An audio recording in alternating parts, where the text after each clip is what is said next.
Hello दोस्तों। आप लोग जानते हैं कि अभी जो हमारी वर्तमान में जो सरकार है वो स्टूडेंट के प्रति कैसा व्यवहार कर रही है और जो है कि जॉब के प्रति वो क्या करना चाहती है, जॉब देना भी चाहती है या नहीं देना चाहती है। जैसे मैं आपको दो चार एग्जांपल बताता हूं। जैसे आपने देखा कि रेलवे में 5 साल बाद भी 5,600 समथिंग वैकेंसी आती है जो कि लोको पायलट की होती है, और 9,000 के आसपास टेक्नीशियन का आता है। मतलब अगर पूरे जॉब को मिला दिया जाए रेलवे का, तो वो एक साल में लगभग जो है कि 20 से 25,000 निकालती है वैकेंसी। हर एक डिपार्टमेंट में मिला दिया जाए तो 20 से 25,000 वैकेंसी निकालने वाली है एक साल में। अगर आप ऐसे काउंट करेंगे तो 5 साल का हो जाएगा। अगर मान लेता हूँ कि मैं 25 भी मान लेता हूँ या 30 भी मान लेता हूँ, 30,000 की टोटल डिपार्टमेंट का जॉब जो है कि 30,000 निकालती है, तो टोटल 5 साल में अगर आप देखेंगे तो 1.5 लाख वैकेंसी होती है। अगर वही मैं बात करूं कि जो कांग्रेस की सरकार हुआ करती थी, जब वो 3 साल 4 साल के बाद वैकेंसी निकालती थी, लगभग कम मिनिमम कम से कम तो 2 लाख होता ही था। तो आप अब देख सकते हैं कि ये सरकार जो है कि रोजगार के प्रति क्या करना चाहती है। और आपको एक बात बता दूं कि अभी जो है इलेक्ट्रोड फंड जो चल रहा है, जिस पे सीजीआई चंद्रचूड़ साहब ने जो फैसला सुनाया है, मैं तो कहता हूं कि बहुत ही अच्छा हुआ। जो कि इलेक्ट्रोड फंड का जो कि पूरे लोगों को पता चलना चाहिए कि आखिर में किस किस पार्टी ने उनको चंदा दिया हुआ है और उन्होंने क्या क्या ऐसा किया है उस चंदे से। ठीक है, ये पूरा डिपार्टमेंट का पता चलना ही चाहिए कि ये पैसा आ कहाँ से रहा है उनके खाते में। दूसरी चीज़ की मुझे अच्छा लगा कि सीजीआई साहब ने कम से कम ये चीज़ तो बहुत अच्छा किया, उन्होंने जो सही है सही के प्रति निर्णय देना स्टार्ट किया है।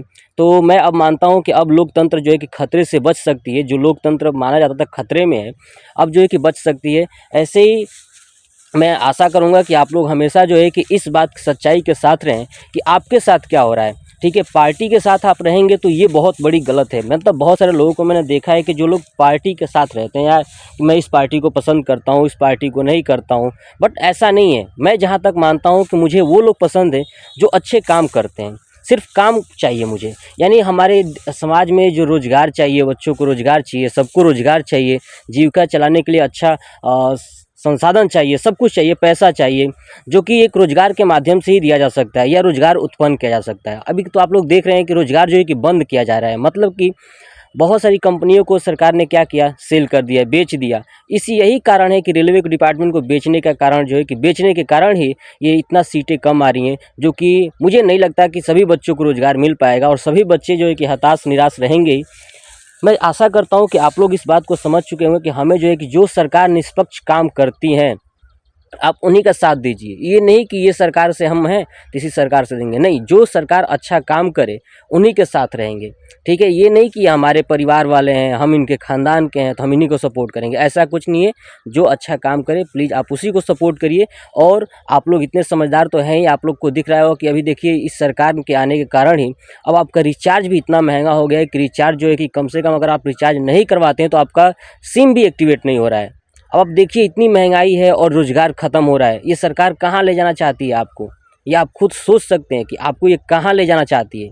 अगर वही मैं बात करूँ कांग्रेस सरकार की, कांग्रेस सरकार में आपने देखा होगा कि सिम ऑन रहते थे, रिचार्ज की ज़रूरत नहीं होती थी। अगर मान लीजिए कोई गरीब इंसान है जिसके पास पैसा नहीं है, वो रिचार्ज कहाँ से कराएगा? आप खुद सोचिए।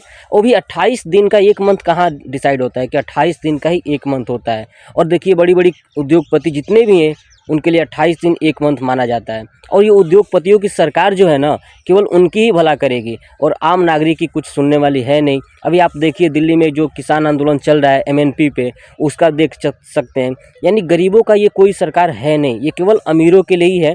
तो मैं आशा करूँगा कि आप थोड़ा सा संभलें और देखें कि समाज में हो क्या रहा है, कैसे ये बदलाव लाना चाहते हैं या समाज को बर्बाद करना चाहते हैं। अगर मैं आपको एक शब्द में कहूँ तो सबसे मुझे बेस्ट सरकार लगती है दिल्ली की, अरविंद केजरीवाल सर की सरकार। उन्होंने इतना बेस्ट दिल्ली को बना दिया है, फ्री फ्री सब कुछ फ्री दिया है। अभी आपको पता है जब हमारे यहाँ 2017 में जब चुनाव होने वाला था, ठीक है, यानी 2017 में जब चुनाव होने वाला था हमारे यूपी के मुख्यमंत्री साहब का, तो जब मुख्यमंत्री साहब का चुनाव होने वाला था, आपने देखा होगा कि उस समय सीएम योगी जी आ गए। ठीक है, 2022 तक रहे। 2022 में जब चुनाव हुआ तो उन्होंने जब देखा कि केजरीवाल सरकार ने घोषित कर दिया है पंजाब क्षेत्र में कि हम 300 यूनिट बिजली फ्री देंगे, तो इन्होंने भी बोल दिया कि हम 400 यूनिट या 300 यूनिट ये भी फ्री देंगे। लेकिन अभी तक आप खुद बताइए क्या यूपी में 300 यूनिट किसी को फ्री मिला है? नहीं ना। और आप जाइए पंजाब सरकार पे चेक करिए, वहाँ पे आपको 300 यूनिट पहले ही विधानसभा की बैठक से 300 यूनिट बिजली फ्री मिलने लगा। तो हमारी सरकार क्या है, कुछ नहीं है, सिर्फ इंसानों को भरमा रही है और किसानों को बर्बाद कर रही है। तो आपसे अनुरोध करूंगा कि प्लीज़ आप लोग केवल काम देखिए और काम के प्रति ही आप वो जो है कि अपना वोट दीजिए।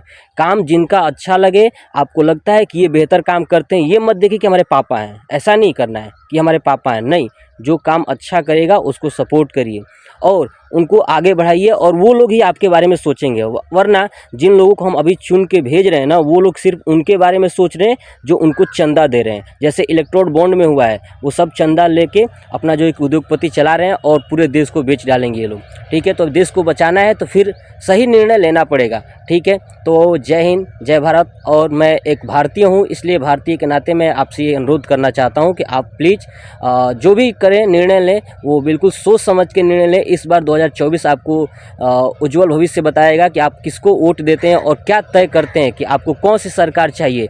वो सरकार चाहिए जिसमें आपको सिम का रिचार्ज भी नहीं करवाना होता था, गरीबों का रिचार्ज भी नहीं करवाना होता। ये सरकार जो कितना गुमराह कर रही है कि ये महिलाओं को जो 5 केजी गेहूँ का 5 केजी जो राशन दे रही है ना, इस राशन से जो है कि लोगों को गुमराह कर रही है केवल राशन देके। अब बताइए, आप सोच के देखिए, क्या राशन लाने से क्या आपको पूरा सामान खरीद लेंगे? नमक देखिए, नमक की कितनी महंगाई है। नमक 24, 25, 28 रुपये तक हो गए हैं टाटा नमक। अब देख रहे हैं वो टाटा का जो आयोडीन युक्त नमक आता है वो भी 28 रुपये के आसपास हो चुका है। तो अब आप खुद सोच के देखिए कि जब इतनी महंगाई बढ़ती जा रही है तो फिर हम कैसे इस बात को मान लें कि हमारी सरकार अच्छी कर रही है।